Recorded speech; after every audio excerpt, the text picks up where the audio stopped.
Hello everyone, welcome back to William Sudana Channel. Hari ini gue akan bahas mengenai personal branding. Apa itu personal branding? Bagaimana cara memulainya? Banyak orang yang berpikir, gue nggak tahu nih cara mulainya gimana. Dan bagaimana personal branding telah membawa gue sampai ke titik saat ini. Sekaligus juga menjawab beberapa pertanyaan yang udah kalian tanyakan di Instagram gue juga. Tanpa berpanjang-panjang lagi, mari kita mulai sekarang. Bingung mulai dari mana, have nothing to show, belum menemukan jati diri untuk memulai personal brandingnya. Ini menjadi salah satu pertanyaan yang sering banget muncul dari teman-teman sekalian. Ini yang membuat kita mikir mulu dan gak pernah action. Tapi kali ini kita mau sama-sama sadarin bahwa personal branding itu tanpa kita sadari udah kita lakukan sebenarnya loh. Supaya sama nih ya, supaya kita mulai dengan ground yang sama, kita bahas dulu dari definisi personal branding. Apa itu personal branding? Personal branding adalah hal yang dilakukan secara intensional untuk membangun sebuah image tertentu dan pada akhirnya menciptakan kredibilitas karir, network, pertemanan yang lebih besar lagi. Intinya semua hal yang kalian lakukan untuk membuat hidup kalian lebih maju lagi dan lebih baik lagi dari sebelumnya. Betul kan? Tanpa kita sadari sebenarnya kita tuh udah melakukan ini. Coba contoh, ambil bayang kayak gini ya. Misalnya kalian di rumah dengan kalian di kantor, kemudian ketika lagi hangout sama teman-teman dekat, dibandingkan dengan kalian lagi di sidang di rumah pacar, gue yakin kalian pasti gak mungkin melakukan perilaku yang sama. Ya gak sih? Mungkin kalau di rumah kalian akan lebih tegang karena bonyok kalian tuh orang yang sangat disiplin. Tapi ketika hangout sama teman akan lebih luas, lebih selengean. Kemudian ketika berhadapan dengan camer, semuanya lebih tegang, lebih anteng gitu, jaim banget. Karena sikap-sikap yang kalian keluarkan itu sebenarnya untuk membantu kalian menuju sebuah image tertentu. Intinya kalian pengen dipersepsikan sedemikian rupa supaya tujuan kalian itu bisa tercapai, ya kan? Nah kalau kayak gitu gimana sih cara mulainya? Kalau tadi gue menyebutkan bahwa secara nggak sadar kita udah melakukan personal branding. Either itu bisa tercipta karena apa yang kita lakukan sehari-hari, atau sesuatu yang dilekatkan oleh orang lain. Misalnya pas zaman sekolah dulu ya, itu kan sering banget tuh kita dapat kata-kataan gitu. Misalnya jarang mandi, karena tiap kali ketemu di sekolah gitu ya, muka tuh masih kucel, kemudian kelihatan kayak nggak pernah mandi gitu. Atau enggak, lu juga bisa dikatain si kutu buku, karena saking rajinnya lu selalu juara kelas, juara umum, tapi nggak pernah sosialisasi sama orang-orang lain gitu.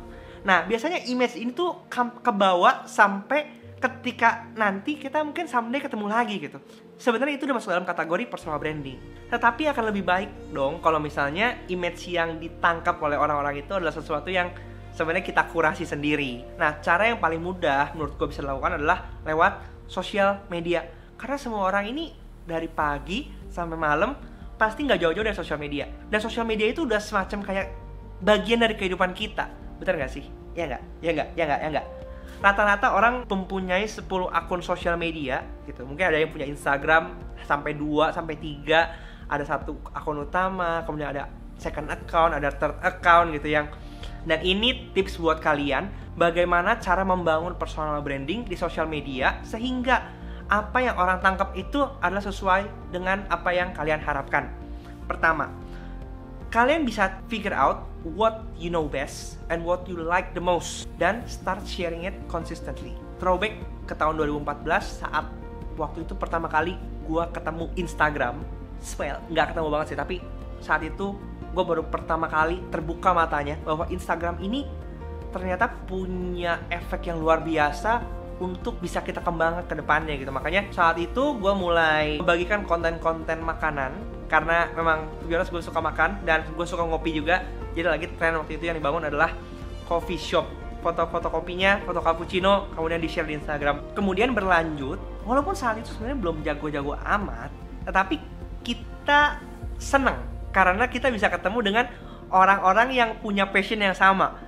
Karena saat itu ya relatively mungkin ada teman-teman yang ngerasain juga tahun 2014-2015 itu kita menjadi orang yang aneh ketika kita sibuk foto makanan sana sini, naik meja semua segala macam. Karena konsistensi itu gue dikenal sebagai foodies, kemudian banyak ketemu teman-teman baru, ketemu orang-orang yang mungkin gue nggak pernah kepikiran siapa mereka, sampai akhirnya dapat juga job-job offer yang luar biasa membuka mata gue. Ternyata wow, ternyata bisa dapat kayak gini ya. Dalam konteks ini penting bagi kalian untuk bisa mendefinisikan siapa diri kalian pada bio description di akun sosial media kalian. Walaupun kelihatan sepele, tapi ini krusial.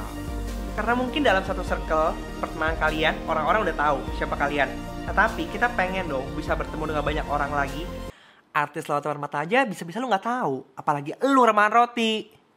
Gunakan bio description dengan jelas dan efektif. Tunjukkan siapa diri kalian, apa keunikan kalian, terutama apa sih yang mau kalian bagikan di akun sosial media tersebut. Sehingga ketika ada orang baru yang mampir dan melihat akun kalian, mereka bisa tahu apa yang kalian bagikan dan siapa kalian dengan jelas, to the point. Boleh nggak sih sebenarnya ganti-ganti bio description? Wah, gue sendiri pun sampai saat ini masih sering mengganti bio description gue. Karena kadang apa yang kita tulis itu nggak selalu up to date dan perlu ada sedikit touch up untuk mengupdate apa yang sedang kita alami saat ini gitu. Lanjut, bagaimana sih cara kita menemukan jati diri kita sendiri? Ya menurut gue itu proses lah. Jati diri itu bisa ditemukan bukan karena kalian semedi 7 hari 7 malam.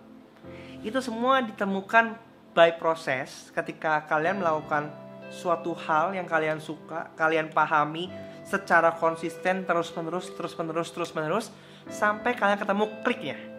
Itu pun yang sebenarnya gue lakukan.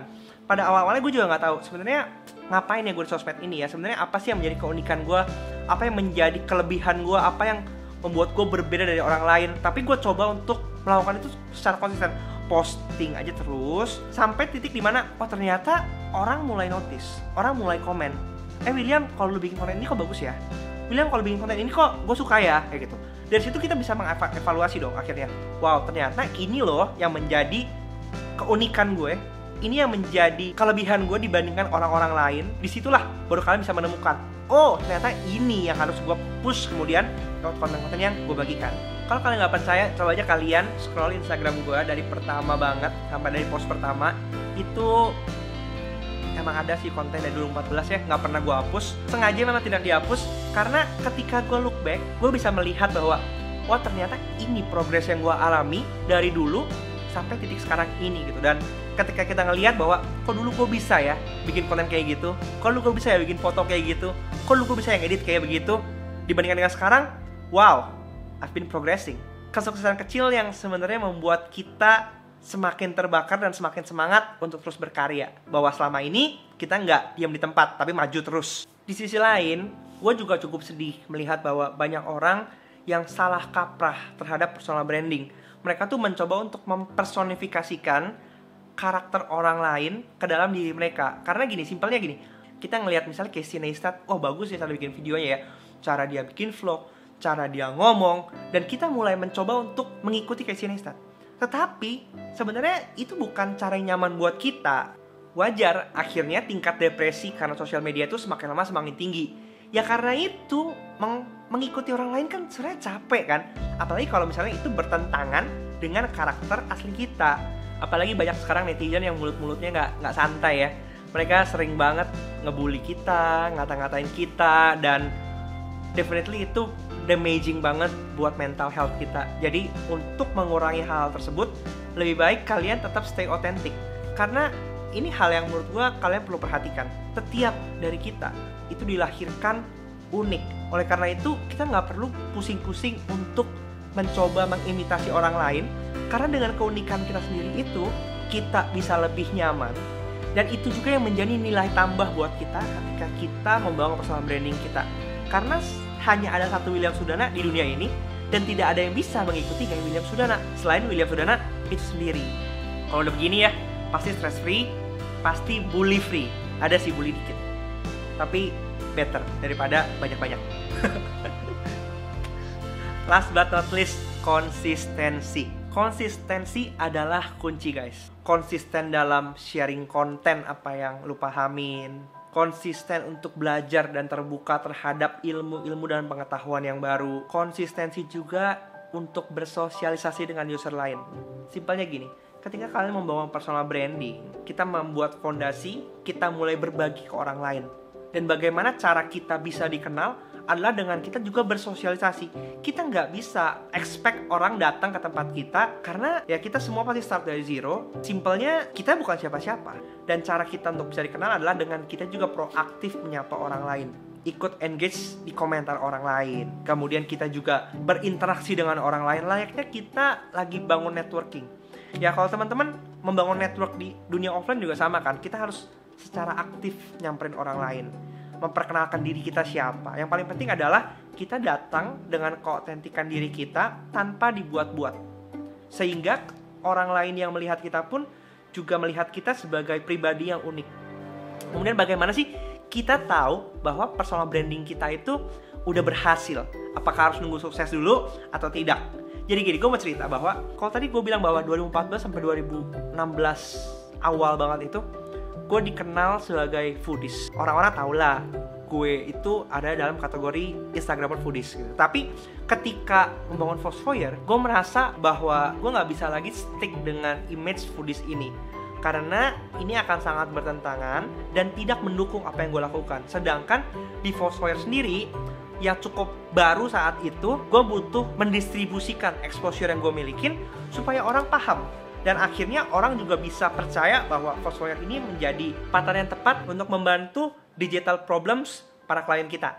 Jadi saat itu gue mulai merubah dari image sebagai foodies menjadi image sebagai entrepreneur. Memang saat itu problemnya adalah banyak orang yang akhirnya mulai unfollow karena ekspektasi mereka di awal adalah mereka pengen konten-konten food dari gue. Tapi karena nggak disuplai lagi, ya wajar lah ya kalau orang tiba-tiba pergi gitu. Nah, tapi dengan seiring berjalannya waktu, gue memberikan konten-konten yang berhubungan dengan entrepreneurship, berbagai macam hal yang bisa mendukung image gue sebagai entrepreneur, sebagai founder Foursquare, dan pelan-pelan mulai terbangun.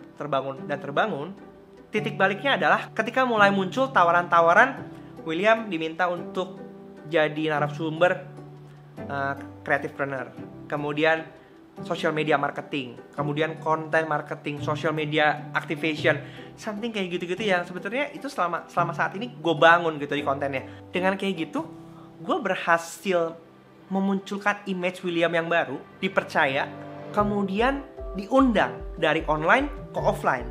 Dan secara nggak langsung juga, itu membantu pertumbuhan bisnis Foursquare untuk mendapatkan klien-klien dan bisnis leads banyak-banyak lagi. Karena basically semua karya yang gue lakukan dan gue tanam selama 6 tahun belakangan ini, semua berawal dari sosial media. Dengan memaintain secara konsisten personal branding secara online dan juga offline. Karena penting, kalau misalnya kalian terlihat keren di online, kemudian pas orang ketemu kalian di offline itu zonk, ya orang juga akan turn off kan. Dan kalian gak mau hal itu terjadi, karena basically itu zonk banget. Please don't do that. Selama 4 tahun itu juga, lewat sosial media, gue berhasil mendapatkan banyak business leads.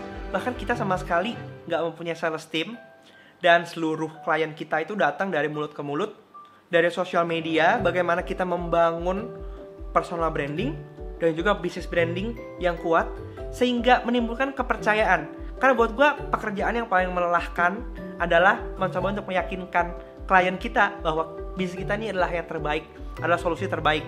Tapi dengan adanya social media branding yang baik, secara nggak langsung kalian sudah mengkurasi klien-klien atau customer yang datang adalah orang-orang yang memang sudah percaya dengan servis kalian, dengan produk kalian. Oleh karena itu, kalian udah jauh menghemat biaya salesman, kalian udah jauh menghemat biaya iklan. Dan buat gue, social media adalah salesman online gue, dan ini udah terbukti selama 6 tahun belakangan.